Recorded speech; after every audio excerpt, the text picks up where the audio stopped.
Okay, that Sukuna hype is getting real. So, this episode we finally get to see what happened in the mind of, I assume, Sukuna. I believe he said that was like kind of his inner world, basically. And Sukuna was basically wanting to make a deal with Yuji because he mentions that he's gonna see something very interesting in the near future if he manages to do so. And he flashes back to Megami, which really brings up the question: is how strong is Megami? You know, and I know we obviously use the Souske comparison with him a lot, but that's just the most notable because, you know, what did Orochimaru want to do? He wanted to kidnap Sasuke because of his potential and to curse him, and well, Sukuna is wanting, I assume, to somehow tap into Megami's powers. Because, I mean, let's face it, Sukuna isn't wanting to, just chill and watch Megami grow stronger. That's not in his plan. The guy ain't like that. But what I really enjoyed was that we took the whole idea of like, oh, hey, you're the inner power inside of me. Oh, hey, you're the little brat that I'm always helping fight. Hey, cool. Let's throw down and become friends. Nope. So first Sukuna's like, hey, boy, make a deal with me. These are conditions. Let me control you for 1 minute. And I won't do anything to hurt your friends, and you figure out what happened afterwards. And you just like, nah, fam, that ain't happening. I don't trust your bitch ass. And then Sukuna's like, well, nah, dude, I'm the one that's going to get punished. It's a contract. I'm the one that has the repercussions here, not you. So, the question raised here is, why is Sukuna so desperate to see Megami? Because I'm assuming he's doing this solely to witness something with Megami. What is so, interesting, or what is going to happen that Sukuna is willing to limit himself to 1 minute? And granted, it's Sukuna. He can do an absurd amount of damage in just a minute. He's a goat. He's goat tier. He's like Beerus. But he can do such a certain amount of damage in 1 minute. But even still, somebody with his kind of personality isn't one to normally allow themselves to be cheated out of what they think they deserve. So what could it be that he's willing to give up all that extra power and time for? It's an interesting question, to say the least. But this is what I'm wanting to get at. To me, Sukuna is on that Souske Aizen level. Yes, you heard me say that right. Now hear me out. Why I say that? As of right now, he's not really as broken as Aizen, not yet anyways. You gotta try to be as broken as Aizen. But I think he's got an intellect and a mind for maneuvering his opponent's future moves, much like an Aizen or a Light Yagami or a Lelouch v Britannia. I think he's one of those kind of characters because, think about it, the sorcerers still want him killed. He knows this. And he knows it as soon as they figure out that Yuji's body is alive, they're going to bring it back up as execution. And they're going to know now that he has the ability to bring it up to life. So they're going to find some kind of way to completely destroy the body in its entirety.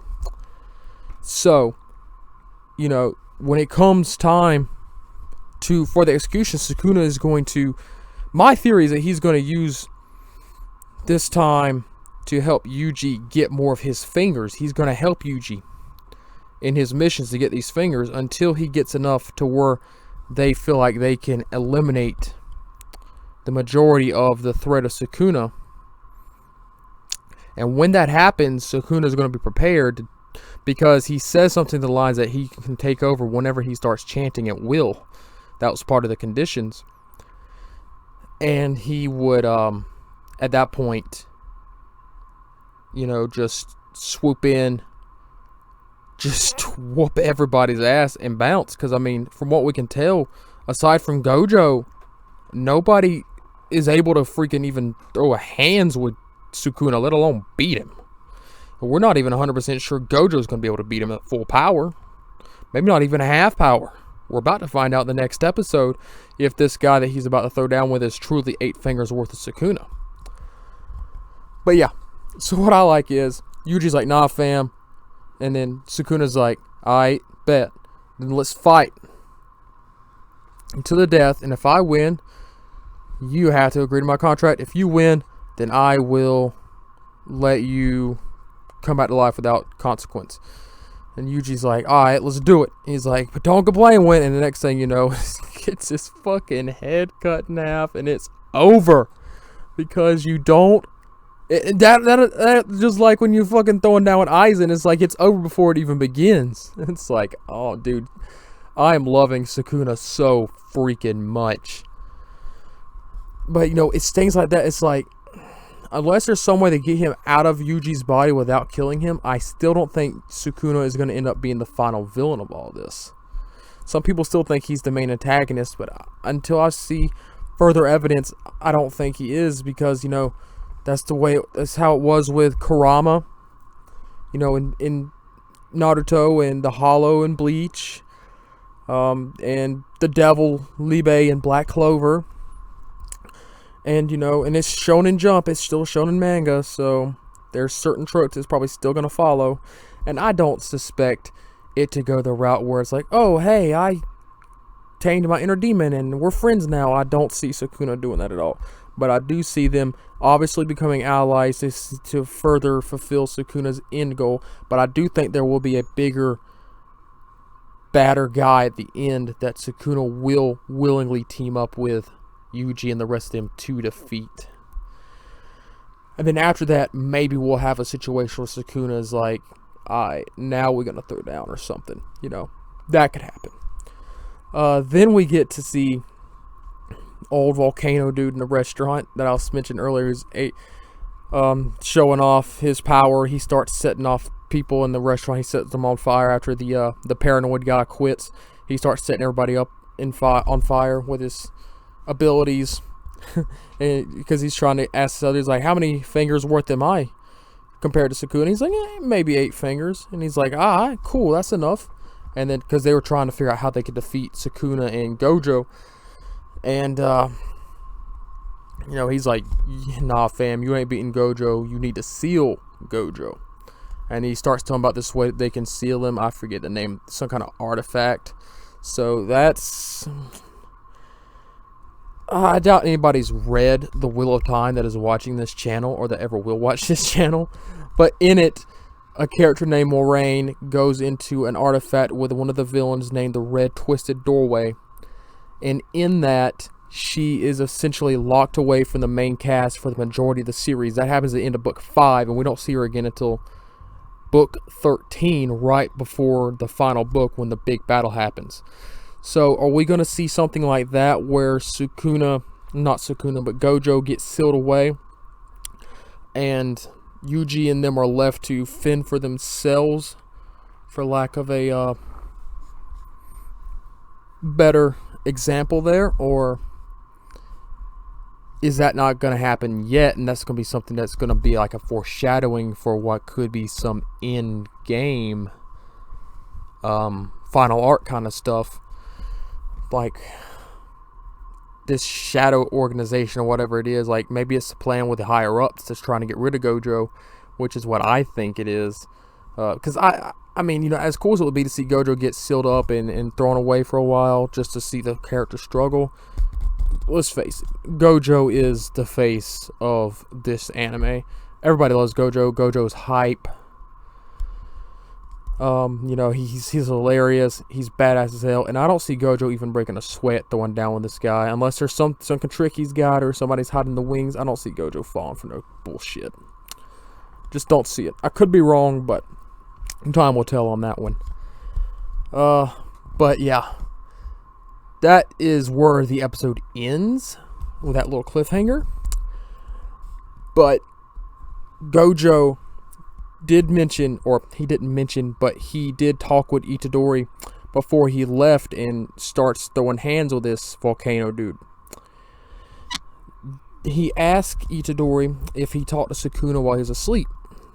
And he's like, yeah, we talked about something, but I can't remember what it was. And Gojo's like, I see what's up. He doesn't know what's particularly happening, but you can tell he knows something shady's happening. So Gojo, and that's another thing, I think that there's a possibility that Gojo could get sealed up, like I was saying, is because, if Gojo gets sealed up and he knows that Sukuna has done something to Yuji's body, then that leaves Sukuna free to pretty much do what he needs to do while Gojo is out of commission. So we're going to see what happens, but what I loved most about the episode was the training, which was just Yuji having to control his spirit output into this little animated doll while watching movies. It was freaking hilarious, and if he didn't put just enough in there at any moment of time, if he put too much or something, he starts getting punched in the face, and it reminds me of Ichigo and his father whenever they'd be sitting around chilling, and the next thing you know, they start fighting each other. Oh, it's freaking hilarious. I really enjoyed that comedy, and then all the references to Spirit Gun and Dragon Ball and everything. I thought that was really, I think one time he even said Bankai. I thought that was really cool. So it was a nice little comedy. Anytime Gojo's on a scene, you get good comedy.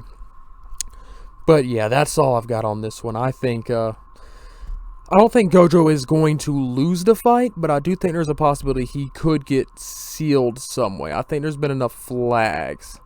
Because Megumi in the episode mentioned, he was like, Sukuna has some kind of interest in me, and I don't know why. So we might be going that, Sukuna is after Megumi route that they did in Naruto with Orochimaru and Sasuke. Seal up Gojo, take over Yuji's body, do what you need to do with Megumi, and it's a wrap from there. We'll see.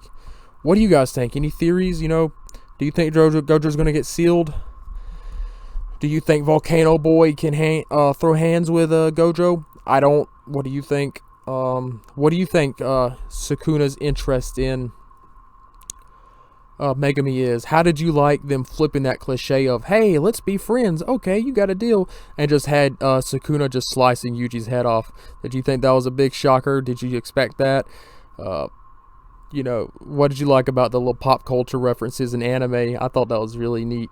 What was your favorite part of the episode? Are you enjoying the Gojo hype because as much as I am? And most importantly, has anybody here watching this ever actually seen Wheel of Time? If so, do drop me a comment. That would be a great conversation starter. Other than that, I will see you guys in the next one. Like and hit that subscribe button.